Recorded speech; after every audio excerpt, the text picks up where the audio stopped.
Bonjour, chers internautes, ravi de vous retrouver pour un nouveau numéro de Invité spécial. Nous sommes à l'université Cheikh Anta Diop de Dakar avec le professeur Maïssa Babou, professeur d'économie et de gestion. Donc, professeur, bonjour. Bonjour. Donc, ravi de vous avoir ici sur la chaîne Financial Afrique, la chaîne de la finance africaine. Et d'emblée, je vais vous poser une question d'actualité. C'est par rapport au FMI et à ses dernières interventions sur les pays africains. Elle a fait des décaissements, notamment envers le Sénégal, qui s'est retrouvé aussi évalué, bien évalué même, je dirais. Donc, quel est votre sentiment par rapport à la politique de FMI sur l'Afrique et notamment par rapport à sa dernière activité?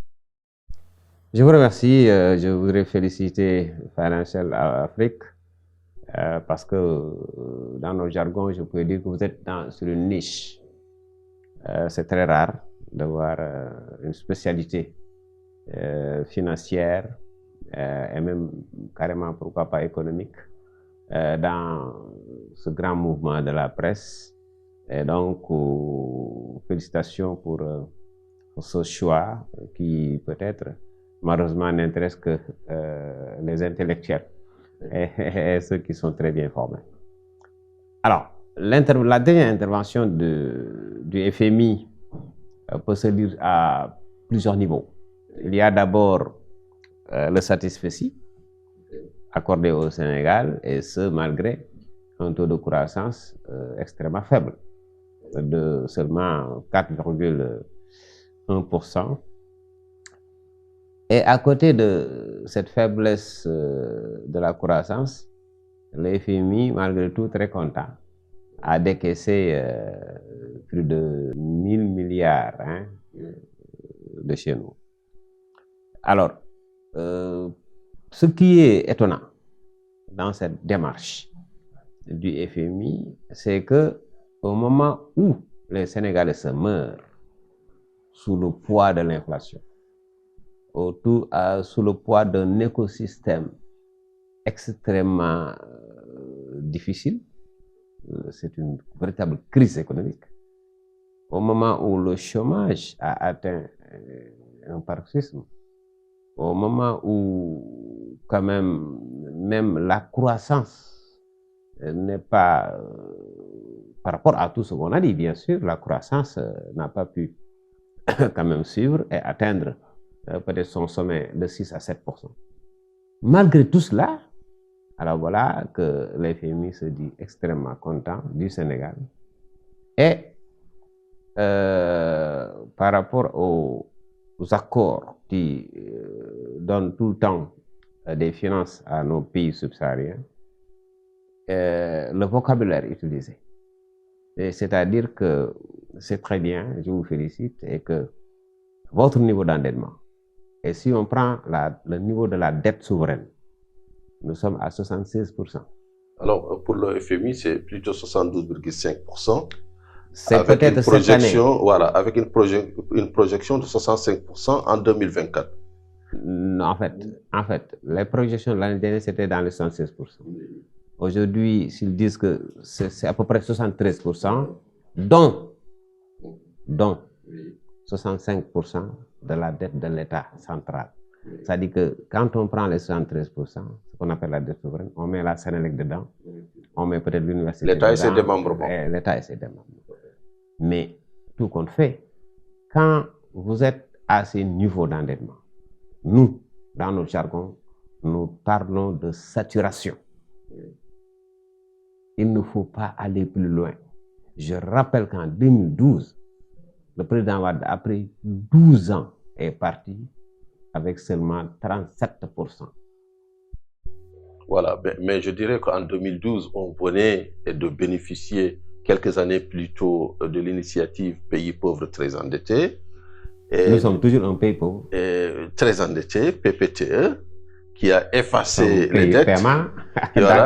Qui a effacé les dettes. Mais aujourd'hui, est-ce que, justement, après 12 ans pour le Sénégal, 12 ans de PSE, est-ce qu'on peut dire que la dette a servi à générer beaucoup d'infrastructures, donc les routes, les autoroutes, le TER, les BRT, Donc, de la croissance aussi. Et la dette, finalement, c'est le mal nécessaire pour créer ces infrastructures et améliorer l'environnement et les conditions de vie des Sénégalais. On ne mange pas la route. Et tout est BTP. 3 stades de niveau, je dirais, supérieur. Des autoroutes, un aéroport tout neuf, un péage à l'infini, et l'agriculture, 0 franc, et la pêche. On ne mange pas les routes, des autoponts. Tout est BTP. Donc, oui. S'endetter, c'est bien, mais il y a 2 choses. La première chose, c'est de savoir ou d'avoir une vision de développement. On n'a pas une vision de développement. Ce qui est en train de se passer sous nos yeux, c'est une cacophonie dans une approche qui n'est pas en fait le problème. Le Sénégal n'a pas que un problème de transport. La deuxième chose, c'est que quand on emprunte à un certain niveau, il faut savoir s'arrêter. Capacité d'endettement, ce n'est pas la capacité de remboursement. Et justement, cette capacité de remboursement que nous n'avons pas, parce que nous sommes un pays purement fiscal. Il n'y a pas d'or, il n'y a pas de diamant, il n'y a pas de pétrole, il n'y a pas de gaz. Non, l'or, c'est 50 milliards, c'est rien du tout. On ne gagne rien dans ça. Il y a des perspectives gazières, il n'y a pas de pétrolières. Perspective, ce sera comme l'or aujourd'hui. Il y a 500 milliards sur un budget de 7000 milliards, mais c'est une goutte d'eau. Donc, on ne parle pas de ça. Donc, je dis que nous, on n'a pas de capacité de remboursement. Est-ce que donc, par rapport à ce que vous dites, nous avons emprunté pour le futur en condamnant toutes ces générations-là? Non. Notre capacité de remboursement se limite à la fiscalité. Le résultat, alors, pourtant, le taux de pression fiscale n'est que de 18%. Oui, mais c'est déjà énorme. Quelle est la limite? Le FMI voudrait justement que... Nous sommes à la limite de 19%. En fait, l'élargissement, que l'assiette soit élargie, puisque le secteur informel représente quand même un pan très important de l'économie sénégalaise. C'est ça la catastrophe fiscale. Nous, travailleurs, nous sommes fiscalisés à outrance. Et je crois que nous sommes les meilleurs fiscalistes. Les meilleurs contributeurs. Oui, contributeurs fiscaux. Il y a la TVA. Et ce sont les consommations. On trinque, aller au port. Il y a une fiscalité tous les jours. Une nouvelle fiscalité tous les jours. Les commerçants vous le diront. Tout change au gré de l'État a besoin d'argent.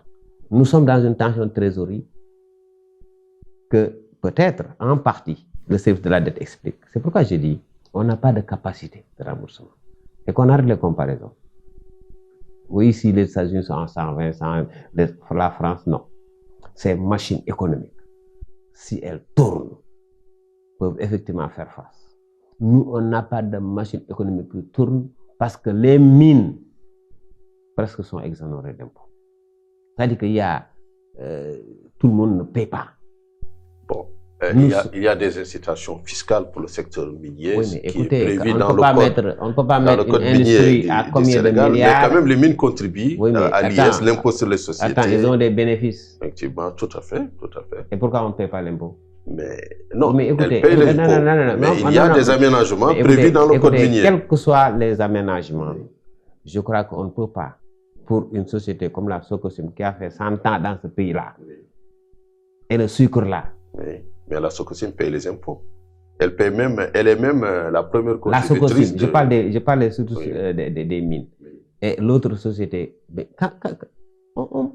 attirance fiscale, vous venez, vous faites tous les bénéfices du monde, vous êtes même protégé, et en plus vous ne payez pas d'impôts.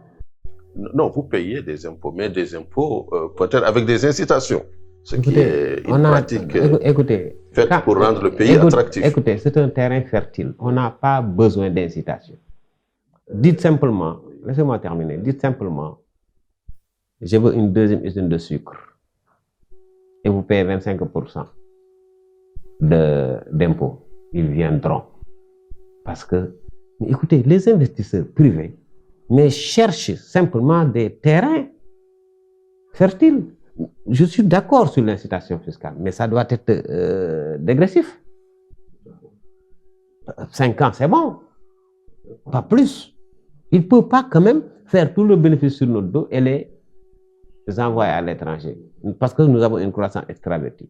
Quand ces mastodontes font beaucoup de bénéfices et ne recrutent pas une seule personne, ce qui explique le chômage au Sénégal. Parce que quand on n'investit pas dans le primaire, ce que je disais pour revenir à votre question, l'orientation de ces investissements est une catastrophe économique. Je reviens juste pour le secteur minier. C'est vrai qu'il y a des incitations fiscales, mais souvent elles ne dépassent pas 5 ans quand même. Il y a des aménagements. Et souvent, la phase exploratoire, c'est là où les pays sont en compétition, les différents pays miniers africains. Peut-être il faudrait plus d'harmonisation entre pays africains pour éviter une concurrence mortifère entre nous. On a la ressource, oui. On a les phosphates, on a les pierres, on a un bon sous-sol. Je crois que compétition pour compétition, nous sommes un pays désiré. Mais il reste quelque chose, un facteur que... Oui, mais le facteur fiscal, écoutez, moi je suis d'accord pour qu'on fasse quelque chose pour attirer les gens. Je suis bien d'accord. Mais j'ai dit, quand même, on ne peut pas laisser les gens pendant 50 ans. Ce n'est pas possible. Il faut qu'ils payent. Tout à fait. Mais je ne connais pas d'entreprise exonérée. Oui, il y en a. Il y a plus de 500 milliards d'exonération dans ce pays. Au Sénégal. Nous avons plus de 500 milliards d'exonération dans ce pays. Oui. Mais ces exonérations, il faut les mettre à côté en fait, des externalités positives qu'elles ont générées. Oui, quelle externalité positive? Parce que... je vous ai dit que nous avons une croissance extravertie. Alors, aucun bénéfice n'est réinvesti dans ce pays-là. Alors, une entreprise qui est au Sénégal sur le long terme, je parle dans le BTP, dans les infrastructures, dans l'agroalimentaire. Vous avez cité nommément une compagnie qui est dans le sucre. Je pense que ces entreprises sont inscrites dans le long terme, et le long terme, ça veut dire un réinvestissement. Pas de tout le bénéfice, mais d'une partie. Mais professeur, je voudrais revenir sur un concept que vous avez utilisé tout à l'heure. Vous avez dit, on ne mange pas la route. On ne mange pas la route. Voilà. Alors, ce sont des appoints. Vous savez, l'économie, c'est manger, boire d'abord pour survivre. On fait de l'économie pour l'être humain. Le déplacement, la capacité de mobilité, ne sont que des accessoires autour d'un être qui doit être un capital. Le capital humain. Mais pour cela, il y a le b.a.-ba. Il faut toujours commencer par un quand on compte. Donc c'est le secteur primaire. Ce secteur primaire a au moins 2 avantages. Le premier, c'est de nous nourrir. Regardez notre balance commerciale. C'est une catastrophe. Quand le Sénégal importe 1 500 000 tonnes de riz, combien de millions de tonnes de blé? Uniquement pour nous nourrir. Je ne parle même pas des fruits. C'est comme si on n'a pas de terre. Alors qu'on a la terre, on a de l'eau. Il y a des cours d'eau dans ce pays-là. Mais il manque une volonté pour le faire. Donc, dans le PSE, là où ils ont mis capital humain, il fallait au moins 3 choses. Investir dans le primaire pour nourrir notre pêche. Hier seulement, un document est sorti. 65% de nos pêcheurs ont perdu leur revenu. Il n'y a rien dans l'agriculture, on importe tout pour manger. La santé, n'en parlons pas. Et pourtant, l'objectif de l'autosuffisance, notamment en céréales, est très bien inscrit dans les politiques économiques. On est même allé plus loin. On parle de souveraineté alimentaire. En 2015, le président a déclaré l'autosuffisance alimentaire en 2017. C'était Mamadou Seck. Tout à fait. L'ancien ministre. Sous Mamadou Seck, l'ancien ministre. Tout à fait. On avait battu un record d'ailleurs. J'avais dit à l'époque que ce n'est pas possible. On avait battu un record de production céréalière de riz, notamment. Comment en 2 ans on peut déclarer une autosuffisance alimentaire? Ce n'est pas possible. C'est une stratégie qui doit se faire de façon structurelle. Sur 5 ans au moins, comme l'avait bien défini d'ailleurs la Guana. Je crois que notre erreur, c'est d'abandonner aussi la Guana. Les politiciens, c'est vrai, se succèdent. Mais il faudrait qu'ils prennent conscience qu'il y a un excellent programme qui est là, vous le continuez. La Guana, c'était ça, la grande production. Et qu'est-ce qui doit suivre? C'est la transformation structurelle. Et le troisième avantage de l'agriculture, ou le deuxième, si je ne l'ai pas dit, le chômage. On peut mettre 3 à 5 millions de personnes dans le secteur primaire. Tout à fait. D'ailleurs, qui est le premier employeur. Et la suite logique, c'est que vous aurez une industrie agroalimentaire en progression. Quand il y a beaucoup de tomates, quand il y a beaucoup de niébé, quand il y a... Vous croyez qu'on va demander aux gens là parce qu'il y a... Non, les opportunités s'ouvrent. Et là... Et le secteur secondaire va engranger et l'emploi aussi suivra. En fait, vous parlez de la transformation, c'est-à-dire après, bien sûr, une production primaire forte. Oui. Forcément, nous allons aller vers le deuxième stade, la transformation. Mais la transformation, professeur, repose aussi sur 2 axes. Voilà. L'un, il y a la qualité de la logistique, la compétitivité logistique, d'où les routes. Moi, je pense que là, les routes se mangent. Il faut me comprendre, je n'ai jamais dit que les routes ne sont pas bonnes. Je n'ai jamais dit même que les stades ne sont pas nécessaires. Non, je n'ai pas dit ça. Mais c'est certains modèles. Le modèle d'investissement est inopportun et irrationnel. Un terre à 1000 milliards, excusez-moi, un terre à 1000 milliards, quand un Sénégalais vous le dit, vous pouvez le gifler. Moi, on me l'aurait proposé, je l'ai giflé, celui qui m'a dit ça. Parce que je peux avoir un train à 300 milliards, à 200 milliards, je peux avoir un train capable de faire exactement ce que le terre est en train de faire. Et avec les 700 milliards restants, je le mets dans l'agriculture. Ça dit qu'on a mis la charrue avant les bœufs. Vous avez mis tout un carcan de déplacement. Alors que les gens ont faim. Ils sont malades, ils ne se soignent même pas.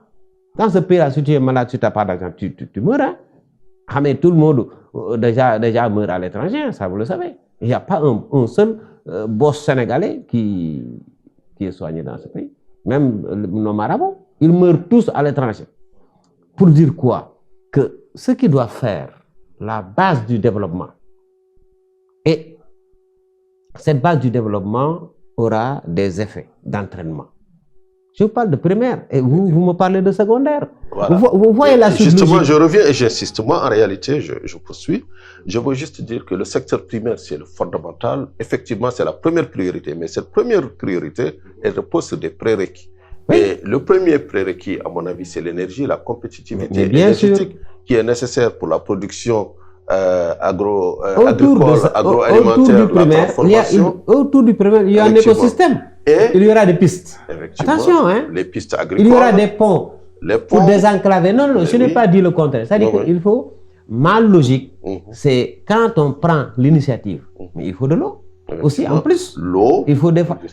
Et l'eau, c'est d'abord l'énergie. J'ai donné simplement l'objectif à atteindre. Maintenant, comment le faire? Mais il faut emblaver la terre, je ne l'ai pas dit, et il faudra le faire. Là où il n'y a pas d'eau, il faut mettre des forages, je ne l'ai pas dit, il faudra le faire.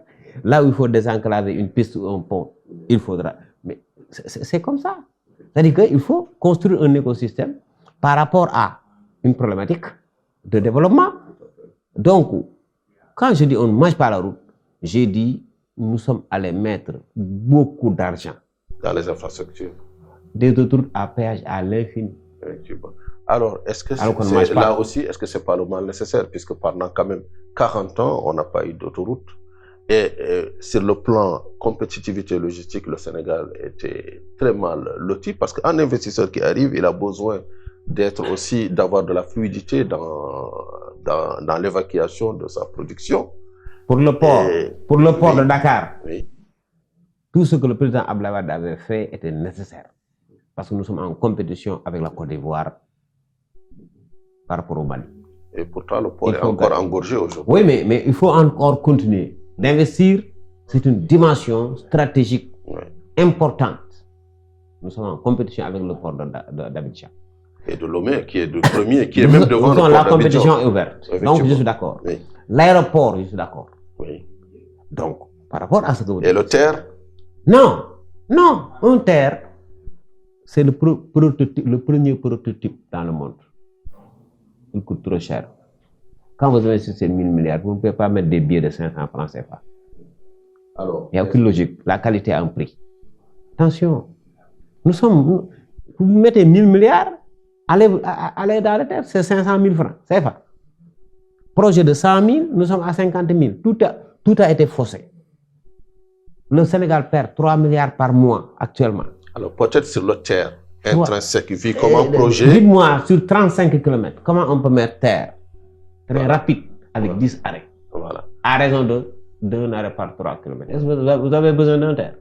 Vous avez besoin d'un train? Non, moi je pense que le Sénégal a besoin de transports de masse. De Dakar plutôt. Non, je ne suis pas là-bas. Moi, je vous parle de la rationalité et de l'opportunité. Je vous dis, il faut un train, pas un terre. Alors ça se discute. Ça se discute. Maintenant, par rapport aux terres, je pense que c'est un projet qui est plutôt complexe entre les rames, entre les aménagements de gare, entre les évacuations de certaines voies, la construction et la mise à niveau même de la ville, parce que je pense que c'est un projet qui a détruit, englobé un certain nombre de sous-projets. On a détruit toute une économie, on a détruit des habitations, on a tellement de conséquences sociales. C'est comme une frontière, la frontière japonaise qui a séparé les familles. C'est une catastrophe. On peut mettre un train, parce que le terre, la logistique du terre, c'est le problème. Un train ne pose aucun problème. Un train, vous dégagez simplement 2 maisons, vous passez. Il n'y a pas d'électricité qui gêne. Pourtant, c'est un train électrique. Donc, attendez, vous descendez au Maroc, est-ce que vous prenez un terre? Vous avez fait le Maroc, non? Le Maroc, ils ont les TGV. Non, à l'aéroport, vous avez le tramway, on y reviendra. Regardez, suivez-moi. J'ai dit, vous descendez au Maroc, vous avez pris un excellent train. Il roule très vite. Tout à fait. Le tramway marocain. Mais pourquoi pas sénégalais? On le met Berthe. C'est quoi Berthe? Un bus. Oui, comme au Maroc d'ailleurs. Ils ont aussi les Est-ce que vous connaissez ce pays-là? De Guédiawaye à Pikine. Est-ce que vous connaissez Guédiawaye? Oui. 100 bus le matin quittent Guédiawaye, ils seront tous pleins. Oui. Personne n'y entrera au départ de Guédiawaye. Parce qu'il y a trop de monde. Un bus ne satisfait pas cette demande-là. Même un tramway avec 5 wagons.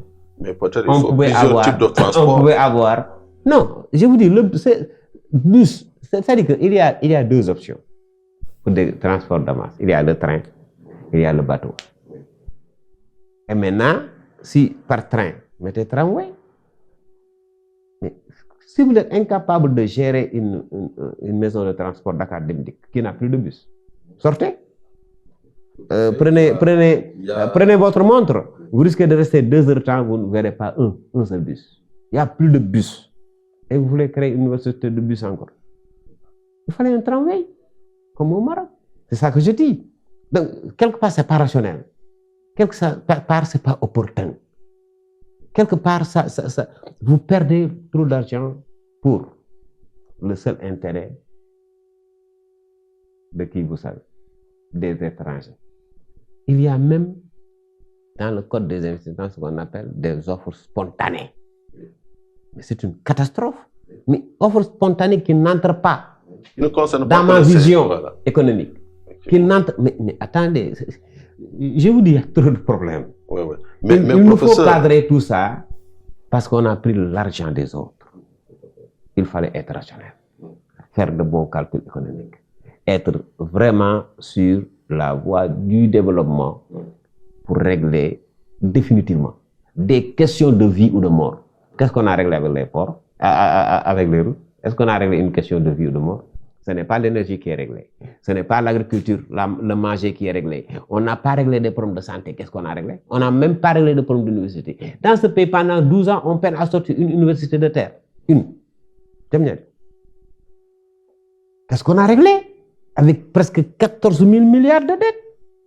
Et un budget qui frise les 7 000 milliards. Est-ce qu'on a réglé un problème de fond? Un problème stratégique. Professeur, déplacer quand même. C'est pas un problème. Ça, c'est un second problème. Moi, je pense que sur Dakar, selon la Banque mondiale, les embouteillages coûtent 2% de croissance. Ce sont leurs calculs. C'est pour justifier leur financement financement de secteurs qui les arrangent. C'est uniquement pour ça. Moi, je dis, nous perdons actuellement. Dakar n'a jamais été aussi saturé qu'en 2023. Bon, alors, qu'est-ce qu'on a dépensé? On a dépensé combien? Tout à fait. Tous les milliards dépensés. Donc, est-ce qu'on a réglé un problème? Les embouteillages sont encore devenus monstres. Tout à fait. Non, donc, ils n'ont même pas trouvé la solution. Et la solution, c'est pas ça. Ce ne sont pas des ponts, ce ne sont pas des routes. C'est de désengorger Dakar.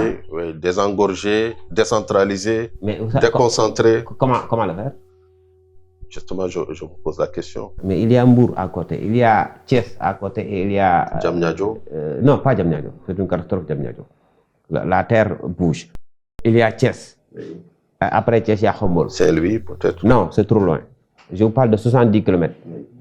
Donc... Et Mbour, 70 km. Il faut des trains. Que les gens viennent le matin travailler. C'est comme Paris et sa banlieue. Oui, et qu'ils puissent... C'est comme tout à fait. sa banlieue. Vous constatez ce que je dis? Tout à fait. Vous désenclavez. Au lieu de mettre des ponts, des autoponts, à n'en plus finir, qui ne feront qu'augmenter le problème. Mais vu l'embouteillage, je pense que... Oui, mais c'est ça l'embouteillage. Ne se règle pas. Peut-être ces ponts et ces autoponts, ce n'est que le début d'un processus. Après, non, il n'y a pas de processus, il n'y a rien. Après, ce n'est que les intérêts de quelqu'un. Ces investissements-là ne sont que les intérêts de quelqu'un. Si ce n'est pas chinois, c'est français ou bien c'est turc, il faut qu'on arrête. Peut-être le temps qu'on ait des champions nationaux. On n'a pas de champions nationaux. On ne peut pas avoir de champions nationaux. Ils n'ont pas les moyens. On n'a aucune banque pour les accompagner. On n'a pas ce que la Turquie a. Un fonds souverain. Comme les Marocains ont un fonds souverain pour accompagner les entreprises. Je ne parle même pas localement. Oui. Mais même à l'étranger. Vous oubliez le fonds 6? Non, ça ne marche pas. Le fonds 6 accompagné qui? Allez les interroger. Des PME. Vous êtes financé. Oui, mais écoutez, les PME de biscuits ou de je ne sais quoi pour faire des cahiers d'enfants, c'est bien. Ça, ce n'est pas le fonds 6. Il y en a deux. Où est le fonds GIP? Oui, le fonds GIP pour la garantie, effectivement. Et le fonds 6? Le fonds 6 pour la prise de participation dans des investissements. Oui, mais attends, le fonds 6 n'a pas... C'est-à-dire un fonds souverain se construit. Voilà, là peut-être les excédents du pétrole et du gaz vont être logés là-bas. Ils vont dans les banques emprunter et dire à certaines PME, est-ce que vous avez besoin d'argent? On vous prête, c'est tout. Et nous, on met la garantie. Ça, ce n'est pas un fonds souverain. Je parle de fonds souverain. Sur le pétrole, sur le gaz, sur notre truc, on peut mettre au moins 10% de ce que nous recevons, les mettre dans un fonds souverain.